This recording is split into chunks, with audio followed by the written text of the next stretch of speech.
host with the American Dream. Right now I'm walking down the iconic Logan Boulevard in Logan Square of Chicago, getting ready to meet Will Quam for our interview today. Will runs Brick of Chicago. It's a local tour that goes through different neighborhoods of Chicago, discussing the different types of bricks and the history surrounding them. Let's go meet Will. Thank you for meeting with us. Thanks for having me. So glad to be here. So how did you start Brick of Chicago? What was the impetus for it? Yeah, so I am from St. Paul, Minnesota originally, and I moved to Chicago to actually be a theater teacher. And I taught all over the city, and was sort of just blown away by the size of the city compared to where I grew up. And you notice all these sort of same building types, bungalow after bungalow after bungalow. And I started to notice that the brick is what made each one unique. Yeah. We don't get that big unbroken row of row homes like you might in Philadelphia or Baltimore.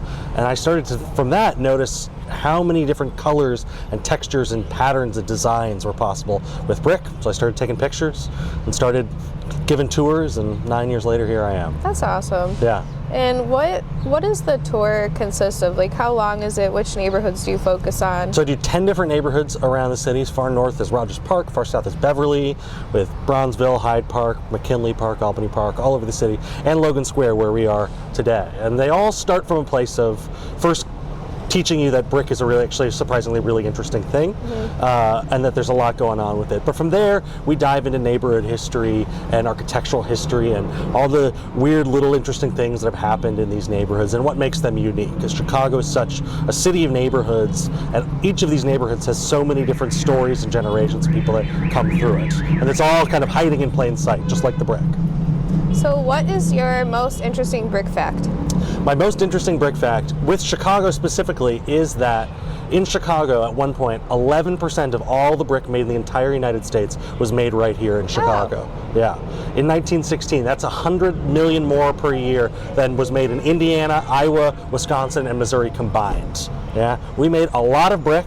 And of that brick, it all stayed right here because nobody else liked it. Our brick in Chicago was considered to be the ugliest brick in the entire country. And so when we look at a wall like this, with this beautiful red brick on it, that brick's not from Chicago. Oh. But right behind it is the local brick from Chicago. The brown brick on the side. The brown brick on the side, exactly. Hidden away from sight. And everything on the front of the buildings is something nicer brought in from somewhere else. Okay, I've always wondered why the front of bungalows has different brick than the side of bungalows, and that clears that up. It's fashion. That's the thing with brick. It's just like clothing, it's just like art, it's just like architectural styles. It follows fashion. So one year, brick might, like this, people really want that beautiful, smooth, crisp red for things like, it's called a dog tooth, that sharp angle here. The next year, this is starting to feel too uniform, too boring, and people start to go for texture and color and variation.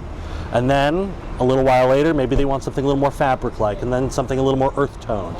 So it's constantly changing as fashion changes. So like right now, black brick has been incredibly popular for the last 15 or 20 years on a lot of new construction because it feels really modern, until eventually it'll change again.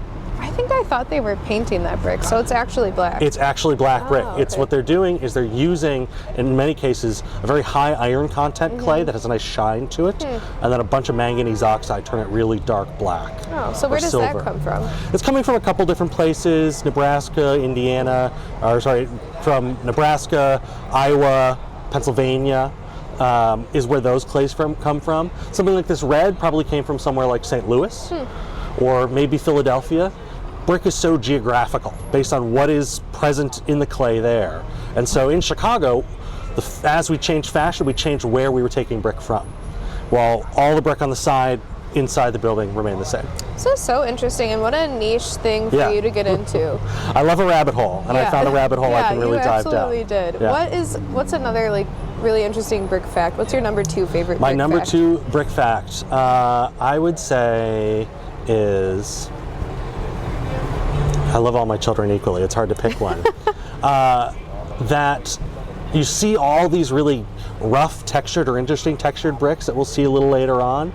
People often think that's there because it's for structural purposes, helps the mortar stick, but it's always just fashion. It's always fashion.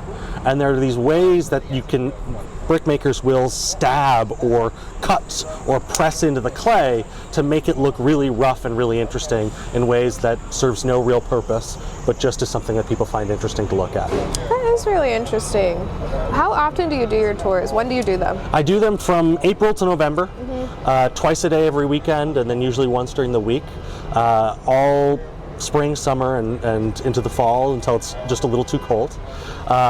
Each tour is about an hour and a half long, covers about a mile and a half, and yeah, they're a lot of fun. I do one in the morning on Saturday and Sunday, one in the afternoon on Saturday and Sunday. I think I started hearing about your tours a couple years ago, so it seems like you've been getting a lot more traction, or maybe it was like a year ago? Yeah, I gave my first tours in 2019 and started slowly, but then when the pandemic hit, my teaching dried up, and I started doing virtual tours. So I'm a photographer as well. And so then starting in 2021, I started getting back out there and doing it full time. So this is now my job. Giving these tours is what I do for a living, and getting about 2,500 people every year coming out and seeing the bricks. That's so cool. Yeah. So today we're going to visit 4 different locations on your tour. Which locations are we visiting? First, where we're standing here, this is Minikirken Norwegian Lutheran Church. Then we're going to go to a apartment tower built in 1926. Go to a limestone 3-flat from 1906, and then a massive, beautiful gray stone, also from 1906. Great.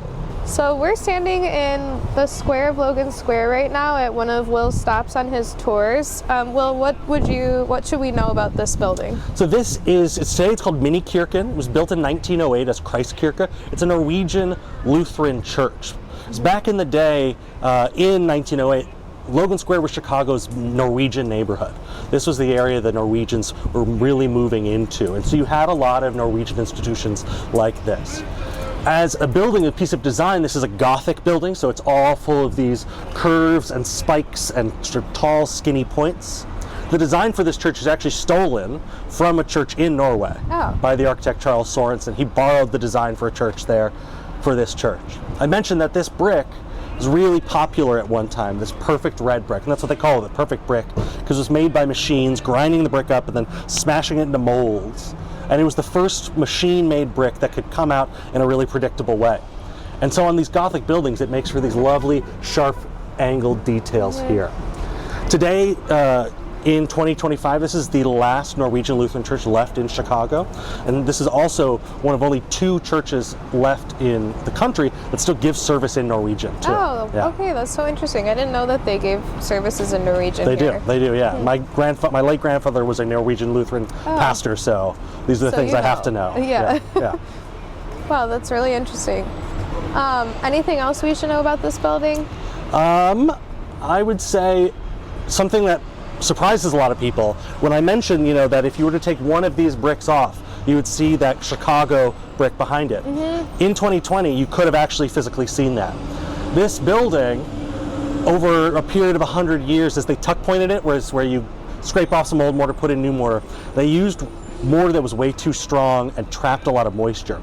So these big buttresses that hold these walls up started to crack and fall apart because water was trapped. And so to repair it, they actually took all the red brick off the building, cleaned it up, and put it all back on. Oh, so this is still the original brick that they replaced it with. It's mostly the original brick. Part of the problem is these bricks are a little larger than a modern brick is, so they had to steal some bricks from the side of the building and replace those. But yeah, it's the original brick, now with mortar that is very much like the original mortar that would have been used. Beautiful. Yeah. Should we go to our next spot? Let's check it out. So now we're at our second location. Do you want to tell us about this location? Yeah, so this is an apartment tower built in 1926. And this brick is totally different from that red brick we just saw on our 1908 church. Yeah. That was, they called it the perfect brick because it was made with these machines that could make it look exactly the same every time. This, you can see, has so much more going on. Yes. Tons and tons of texture and a lot of variation in color too, because this was the next big fashion change. By the time we get to 1926, that perfect red brick is now considered, it's Wonder Bread. And this is a beautiful cracked whole grain. Yeah. Still made by a machine though. But now when they make it by a machine, it's extruded. It's like, imagine a log of toothpaste coming out of a tube. That's the clay coming out of this tube.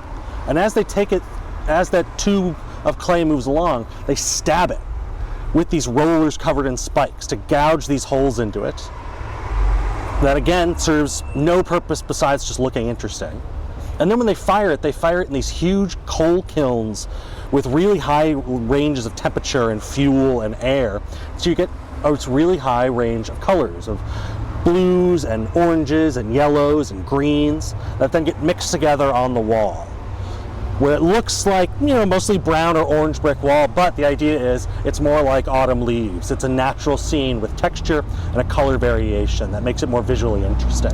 That's so interesting, and it's kind of beautiful that we've spent time just making things beautiful. Yeah. Like, there was no purpose for this except aesthetic. Nothing, no purpose at all except aesthetic. Similar to the way you see these bands in the brick here. That's what's called rustication. It's meant to make the bottom of the building look different from the top. Make it look a little more strong, almost like it's big blocks of stone. We also have a material called terracotta up at the top, the middle of the building, and then at the corners and the top. Terracotta is clay too, but even more so, it's decorative. It's clay that's sculpted into a decorative form, and then a mold is taken that can be copied over and over and over. This is terracotta? This is all terracotta, Oh, yeah. I thought that was cement. No, it's all terracotta. That's interesting. And it's glazed, these terracotta pieces, to look like stone oftentimes. So here it's the lovely mottled glaze, but you look at the base of the building, that looks a lot like granite. That's all terracotta. Right. You can see the damage where the clay peeks through. The great thing about terracotta compared to stone, though, is you've got these decorative flowers. Right. Are those magnolias? Do you know? I don't know. Oh, okay. But each one is based on the same sculpture.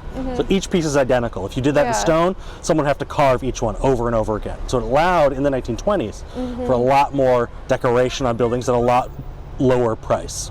All right, where are we headed next? We're headed down to the boulevard, where we're going to see a really cool free flat. Okay, great. Now we're in our third location, and Will, do you want to tell us about it? Yeah, this is a 1906 three flat, so it's 3 apartments in it.